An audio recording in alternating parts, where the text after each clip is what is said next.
It should have been the most exciting day of our lives. We were pregnant and we were heading into hospital for our first scan. But when we got there, they told us there's a problem. So we've been waiting to have a child for about 10 years, and we suddenly found out that we were pregnant. We were told this fetus wasn't going to grow properly because there was a problem with his skeleton, which meant that there wouldn't be enough room for the lungs to develop properly, which means actually even if the pregnancy did go full term and a baby was born, it would never be able to breathe. So we just went through months and months of just going back and forth to the hospital and being given bad news, followed by more bad news. We had no answers. We didn't know what was causing the problem, and the doctors weren't able to give us any real clear understanding of why this was happening. We just knew that everything was not as it should be. I guess when you feel that your faith's just not strong enough, it's amazing to have people around you to help you stand. And that was an amazing thing, to see people who would cry with us and laugh with us and encourage us. People to hope for you and have faith for you. So we went for this intervention meeting close to the birth, and we didn't really know what to expect.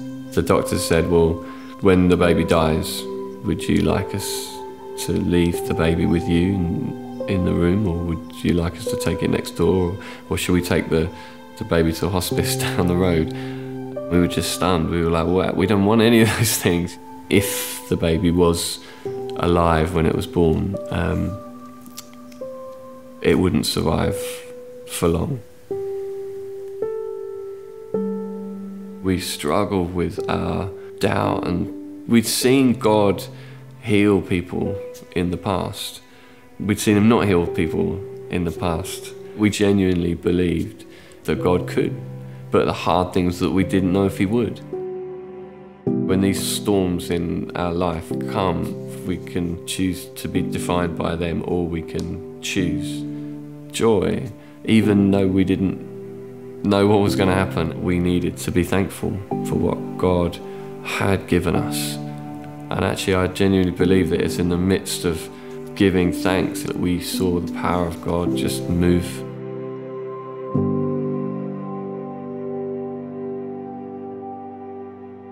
It was late at night on the 5th of January, and all of a sudden Charlotte jumped up and her waters broke in just the most dramatic fashion, and we jumped in the car and we headed across London to get to the hospital.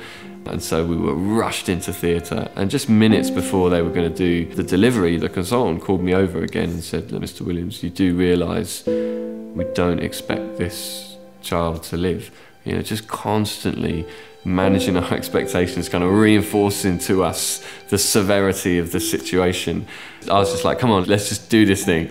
I was sat at Charlotte's head, and the next thing I know, they're lifting Adelaide up, and she began to cry immediately. This is our baby that they'd said would never breathe, and immediately she began to cry, and there she was. Our little girl was alive and breathing, and I was able to hold her in my arms. All of the pain, all of the negativity, all of these months and months of being told one thing, suddenly in a moment is changed. You know, in one scream, suddenly we know that wasn't the final say. Actually, there was more. There was life.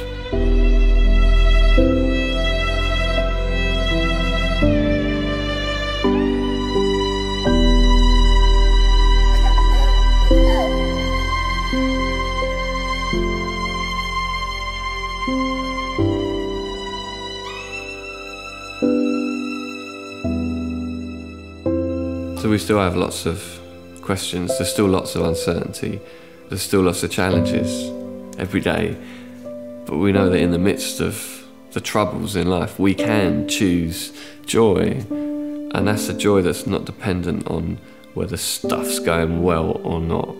It's a joy and it's a thankfulness that we can know because God is in control and because we trust him that he has the best for us. He loves us.